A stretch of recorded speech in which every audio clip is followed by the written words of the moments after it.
Oke, assalamualaikum. Sambung lagi kita hari ini. Masih lagi dengan tajuk masa dan waktu. Oke, semalam hari Selasa kita telah buat menukar unit jam ke minit dan hari ke jam. Hari ini kalau boleh kita akan cuba menukar unit masa yang melibatkan dekad ke tahun, abad ke dekad dan juga abad ke tahun. Okey, kita tengok contoh soalan. Menukar tahun ke bulan melibatkan pecahan yang okey. Kita tengok ni unit yang terlibat ni ialah kita nak tukar tahun ke bulan. Nak tukar tahun ke bulan. Okey, bila melibatkan tukar tahun ke bulan, kita kena ingat rumus masa yang melibatkan tahun dan bulan. Okey, ada sini rumus masa dia. Dia kata 1 tahun sama dengan 12 bulan. Takkan tak tahu 1 tahun 12 bulan. Kalau tak tahu, kira Januari sampai Disember ada berapa belas bulan. Okey, jadi ada dia bagi tips kat situ. Dia kata nak tukar tahun ke bulan, darab 12. Okey, jadi kita tengok soalan. 2/3 tahun sama dengan berapa bulan? Okey, tips bagi tahu kena darab 12. Okey, jadi tahun ke bulan kita darab 12. Okey, kita tulis kat bawah 2/3 darab 12. Okey, kamu boleh buat teknik pistol darab atas, iaitu 2 darab 12 bagi 3. Ataupun kamu buat sistem potong. Cikgu lebih suka sistem potong. Sistem potong ni. Okey, sistem potong ni kita kena tengok pengangka dengan penyebut sepasang yang boleh bagi sifir yang sama. Okey, kita ambil pengangka 12 yang nombor kat atas 12 dengan 3. Sifir yang sama boleh bagi dengan sifir yang sama. Sifir mana yang ada 3 dengan 12? Sifir mana? Okey, sifir 3 kan? 3, 6, 9, 12, 15. Okey, kita tengok.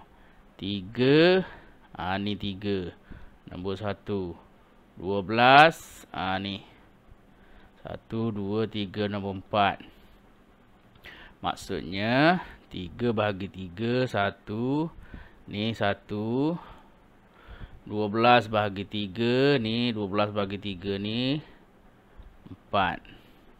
Okey. Jadi yang tinggal sekarang, kalau sistem potong nombornya makin mudah. Lagi senang rasanya sistem potong. Jadi yang tinggalnya 2 darab 4. Lepas darab 4, tak payahlah bagi 1. Sebab bagi 1 pun dapat jawapan yang sama kan? Okey, jadi 2 darab 4, 8.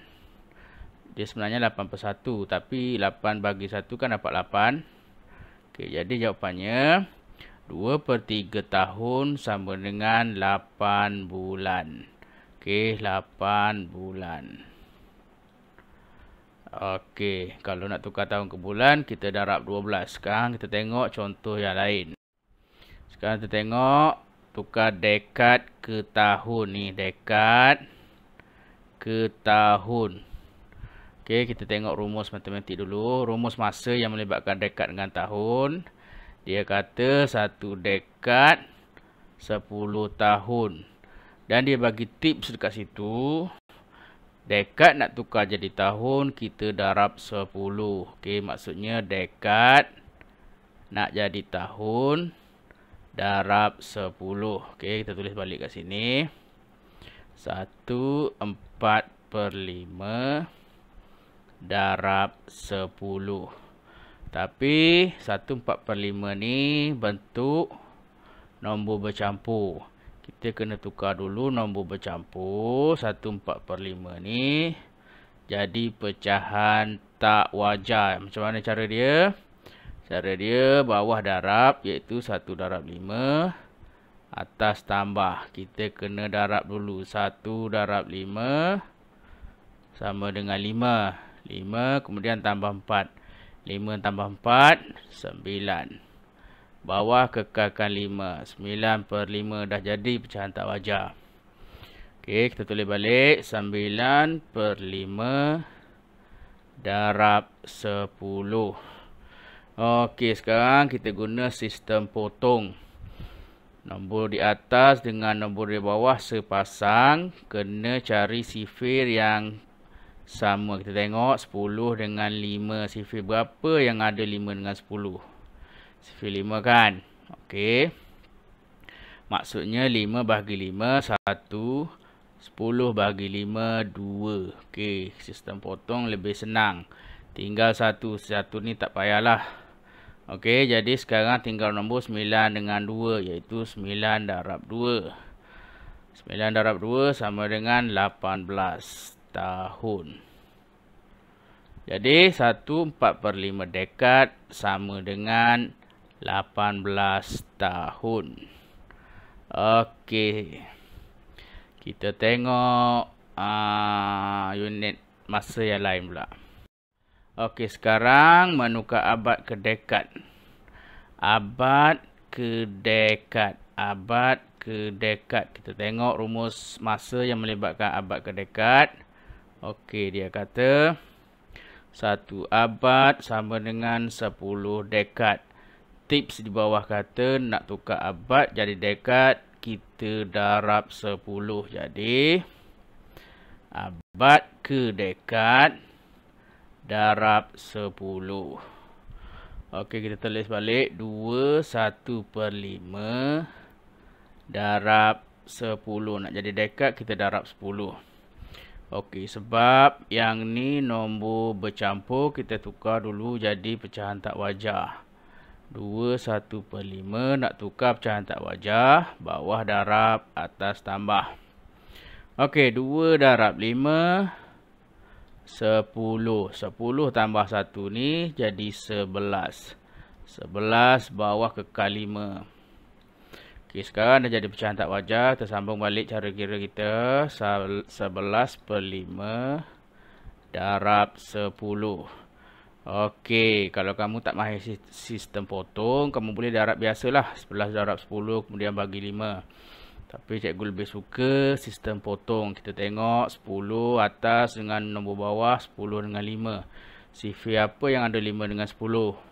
Sifir 5 kan? Okey, jadi 5 bagi 5, 1. 10 bagi 5, 2. Nombor dah mudah, jadi senanglah kita nak darab. Jadi sekarang 11 darab 2. Okey, 11 darab 2. 11 per 1 darab 2. 1 ni tak payahlah sebabnya bahagi 1 sama je kan. 11 darab 2 sama dengan 22 dekad. Okey, jadi 21/5 abad sama dengan 22 dekad. Okey, kita tengok unit masa seterusnya. Sekarang menukarkan abad ke tahun. Kita tengok rumus masa yang melibatkan abad ke tahun. Okey, dia kata kat situ 1 abad sama dengan 100 tahun. Tips di bawah tunjuk nak tukar abad ke tahun, kena darab 100. Maksudnya abad nak jadi tahun, darab 100. Okey, kita tulis balik. 31/5 nak jadi tahun, abad nak jadi tahun, darab 100. Okey, ini nombor bercampur, tukar jadi pecahan tak wajar. 31/5 nak jadi pecahan tak wajar, bawah darab, atas tambah. Okey, 3 darab 5, 15. Tambah 1, 16. 16 bawah 5. Okey, pecahan tak wajarnya 16/5 darab 100. Okey. Jadi kita guna sistem potong 100 dengan 5. Sifir 5. Okey, 5 bagi 5, 1. 100 bagi 5, kalau tak tahu, kita buat kat tepi lah. 100 bagi 5. 5 darab 2, 10. Habis, turun sifar. Sifar darab 5, sifar. Habis. Jadi, yang ni, bagi 5 dapat 20. Okey, sekarang tinggal 16 darab 20. Kita tak tahu, kita buat darab untuk lazim. 16 darab 20. Okey, taruh bawah. 6 darab 2, 12. 1 darab 2, 2 tambah 1, 3. Jadi 320. Sebenarnya 320 per 1. Ataupun 320 bagi 1. Bila bagi 1, tak berubah kan? Tak ada makna. Jadi, jawapan dia 320 tahun. Okey, sekarang tengok 3, 1/5 abad. Ada 320 tahun. Okey. Hari ni kita dah habis tukar unit masa melibatkan pecahan. InsyaAllah lain kali akan datang kita cuba tukar unit masa melibatkan perpuluhan pula. Tengok buku teks lah, rujuk buku teks. Okey, sebelum tu pastikan kamu jawab Google Form. Nama, tolong tulis nama betul, nama penuh. Okey, ada yang masih tak tulis nama penuh. Contoh, nama dia Adam. Tulislah nama penuh Muhammad Adam bin Abdullah ke Muhammad Adam Huzaiman bin apa-apalah. Kalau kamu tulis Adam saja, tahun 5 ni ada berapa orang nama Adam? Susah cikgu nak tanda kehadiran Adam yang mana. Okey, minta tolong sangat-sangat. Tulis nama penuh dan pastikan kamu tanda kelas yang betul. Okey, sekian. Terima kasih.